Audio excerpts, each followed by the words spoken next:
झारखंड जब से बनी है और जब से जेपीएससी की परीक्षा ली जा रही है, हर एक परीक्षा का विवादों से गहरा नाता रहा है। पहली जेपीएससी की बात करें या फिर सबसे अंतिम यानी कि अभी जिस जेपीएससी का प्रीलिम्स एग्ज़ाम क्लियर हो चुका है, 14वीं जेपीएससी की बात कर रहे हैं, उसकी भी हालत कुछ ऐसी ही है। जो कंपनी उत्तर प्रदेश की है जिसे टेंडर लिया गया प्रीलिम्स एग्ज़ाम को कंडक्ट करवाने को, उस कंपनी पर गंभीर आरोप है, ब्लैकलिस्ट किया हुआ कंपनी तक है। ऐसा आरोप जेएलकेएम के जो सुप्रीमो है टाइगर जयराम महतो उन्होंने लगाया और साथ ही उन्होंने झारखंड के मुखिया हेमंत सोरेन से मिल करके और उन्हें ज्ञापन दिया। साथ ही झारखंड के राज्यपाल से भी उन्होंने मिल करके ज्ञापन सौंपा कि जेपीएससी की जो परीक्षा है उसे फेयर तरीके से कराया जाए और आने वाले वक्त में जब मेंस की परीक्षा हो उसके बीच कम से कम 45 दिन की समय की भी मांग उन्होंने की है। हालांकि मेंस की परीक्षा का डेट जो है वो निकल चुका था, लेकिन अभी उस परीक्षा को फिलहाल स्थगित कर दिया गया है। हम सीधे बात करेंगे जेएलकेएम के केंद्रीय प्रवक्ता सुशील मंडल से। आज जेपीएससी का प्रोटेस्ट भी हुआ और आप लोगों ने जो है वो मुख्यमंत्री से मिल करके और ज्ञापन भी दिया था, राज्यपाल से मिल करके ज्ञापन भी दिया था। लेकिन अब कुछ लोग हैं जो मतलब अपनी उल्लू सीधा करने में अपना उल्लू सीधा करने में लगे हैं। आज जो है बीजेपी ने भी काफ़ी बड़ा प्रोटेस्ट कर दिया, जेपीएससी कार्यालय को घेराव कर दिया। कैसे देखते हैं इन सब पूरी चीज़ों को और अपना जो आपका स्टैंड रहा जेपीएससी को लेकर के यानी कि जेएलकेएम का, वो कैसा रहा, वो कितना कारगर साबित हुआ? देखिए, अभी जितना भी एक्शन प्लान हो रहा है जेपीएससी को लेकर, ये पूरा एक्शन प्लान हुआ कब, इसे गंभीरतापूर्वक समझने की ज़रूरत है। ये पूरा एक्शन प्लान तब हुआ जब हमारे माननीय विधायक जयराम कुमार महतो जी ने राज्यपाल को एक डेलीगेशन लेटर दिया और साथ ही साथ माननीय मुख्यमंत्री हेमंत सोरेन जी को भी एक लेटर दिया। और उसके बाद से देखिए लगातार एक्शन प्लान्स चल रहे हैं। लोग लगातार कहेंगे कि आप जेएलकेएम हमेशा क्रेडिट लेने की होड़ में लगा रहता है। अरे भैया, क्रेडिट ले भी तो क्यों ना। आज किसानों को जो वो अपने फसल को बेचने के बाद उन्हें जो उनका धनराशि मिलता था वो 2 किस्त में मिलता था। हमारे माननीय विधायक जी ने सदन के अंदर दहाड़ मारते हुए कहा कि वो किस्त एक बार में दीजिए और नहीं तो जो दूसरा किस्त का बीच का जो गैप रहता है उसका इंटरेस्ट दीजिए। हमारे विधायक जी ने छात्रवृत्ति के ऊपर शेर की तरह दहाड़ा, तब जाके आज छात्रवृत्ति बच्चों के अकाउंट में आ रहा है। हमारे विधायक जी ने लगातार पेपर लीक के ऊपर बात की, तब जाकर आज जो भी सरकार गंभीर हो रही है। तो केवल क्रेडिट की बात नहीं है, हम लोग जनता के हर मुद्दे के साथ जुड़े हुए हैं और हम लोग लगातार जुड़े रहेंगे। क्या ध्यान आकृष्ट करवाया था ज्ञापन दे करके मुख्यमंत्री और राज्यपाल को? देखिए, सबसे पहले तो जो कंपनी जो जिसे एग्ज़ाम देने का ठेका जो है जेपीएससी ने देकर रखा था, जेपीएससी एक खुद स्वतंत्र बॉडी है। वो परीक्षा लेने के लिए उनको बनाया गया था जब राज्य गठन हुआ था। अभी क्या है कि वो खुद परीक्षा न लेकर एक ऐसी कंपनी को अभी टेंडर दिए हुए है जो यूपी में ब्लैक लिस्टेड है। उसके बाद जो लगातार जो खबरें आ रही थी पेपर लीक, तो हम लोगों ने ये मांग किया कि परीक्षा को तुरंत अभी स्थगित करते हुए जो मेंस की जो परीक्षा है उसके डेट को स्थगित करते हुए और जांच किया जाए और जांच एकदम फेयर होना चाहिए। अभी के डेट में अब दूसरी जेपीएससी की भी जांच की बात चल रही है। जो पहली जेपीएससी है उसमें भी संलिप्त पाया गया था पेपर लीक का मामला। दूसरी जेपीएससी में तो पूरा खुलेआम सेटिंग का मामला है, सीबीआई जाँच हो रहा है, जिसमें आपके माननीय बड़े माननीय का नाम लेना उचित नहीं रहेगा, जिनके भाई डीएसपी एसपी बने फिरे हैं, जिनकी पुत्रवधू आला अधिकारी बनी हुई है।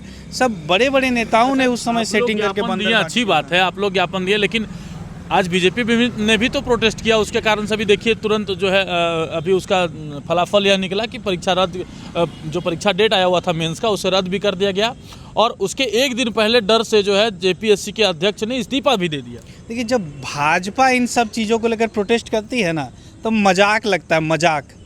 भाजपा के सरकार के दौरान दूसरा जेपीएससी हुआ था जो सीबीआई के जांच में अभी भी फंसा हुआ है। भाजपा को सबसे पहले उस सेकेंड जेपीएससी की परीक्षा हुई थी उसकी जांच को सार्वजनिक करके, और केंद्र में भाजपा की सरकार है ना, सीबीआई जांच करवा कर उसकी क्लेरिफिकेशन लाए कि दूसरी जेपीएससी को सीट बेचा गया था कि नहीं।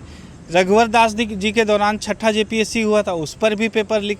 तो जब उनकी सरकार थी उन लोगों ने भी जो सीट्स है जेपीएससी को उसका बंदरबाद किया था और अभी जो वर्तमान सरकार है उसने भी इन सीट्स को बेचकर और अपनी झोली भरने का काम किया है। और जेएलकेएम लगातार चाहे भाजपा हो चाहे जेएमएम हो, सबके साथ सबका विरोध करने में तत्परता के साथ लगी हुई है। आपके जो पुराने साथी हैं संजय मेहता, उन्होंने भी वीडियो बना करके डाला है, मतलब इन्फॉर्मेशन दिया है कि जो लड़ाई हमने लड़ी उसका फलाफल निकला, तो कम से कम क्रेडिट तो देना चाहिए आप लोगों को। ये इन सब लोगों का कोई मतलब इन सब नेताओं के ऊपर बात करना हमें नहीं लगता है उचित है। 700-750 वोट से ज़्यादा वो पहले ले आए, उसके बाद हम लोग बात करने के आधार पर रहेंगे। और किस चीज़ का क्रेडिट उनको दें? पीछे पीछे एगो नेता के पीछे घूमने का क्रेडिट?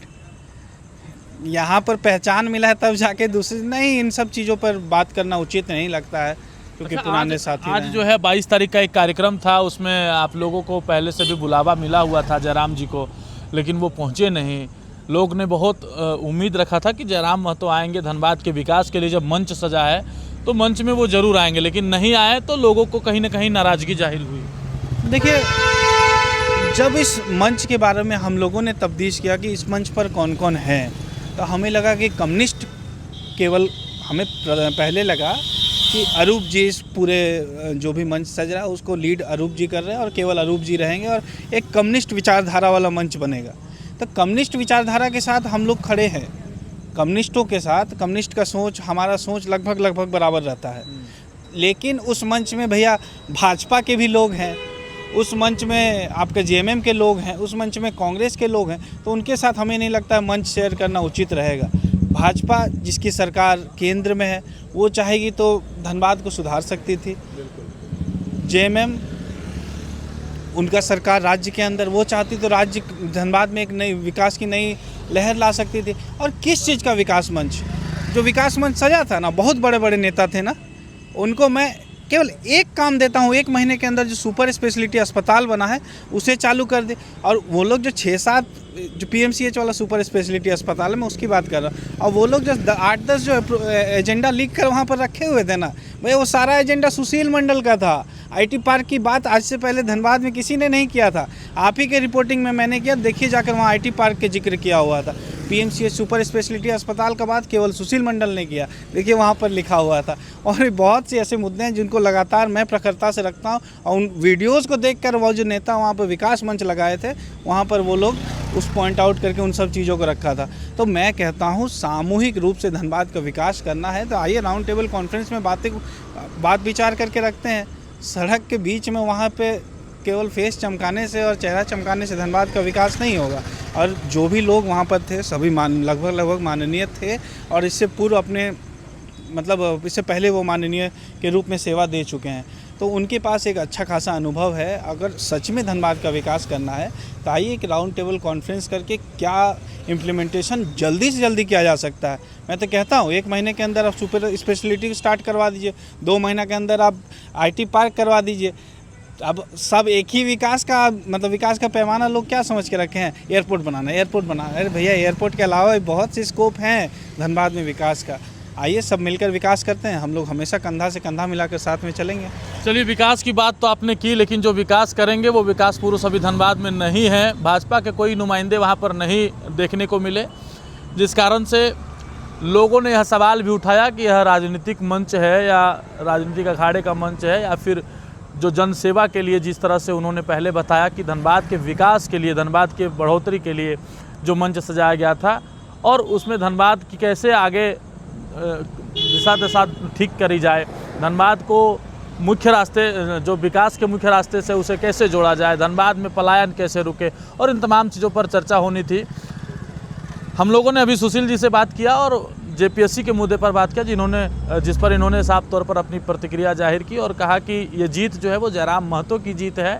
जयराम महतो ने सर्वप्रथम झारखंड के मुख्यमंत्री हेमंत सोरेन और राज्यपाल से जाकर मिला था और उन्हें इस मुद्दे पर, इस गंभीर मुद्दे पर जो है ध्यान आकृष्ट करवाया था, और उसका फलाफल यह निकला कि न सिर्फ अध्यक्ष ने इस्तीफा दिया बल्कि मेंस एग्जाम का जो डेट था वह भी अब स्थगित हो गया है। कहीं ना कहीं जेपीएससी के अभ्यर्थियों के लिए यह राहत भरी खबर है, और इसका क्रेडिट तो भैया जयराम महतो को जाता है। ऐसा हम नहीं कह रहे हैं, ऐसा हमारे जेएलकेएम के केंद्रीय प्रवक्ता सुशील जी कह रहे हैं। आप इस पूरे खबर से कैसे ताल्लुक़ रखते हैं हमें कमेंट सेक्शन में ज़रूर बताएं, और देखते रहें मिरर मीडिया।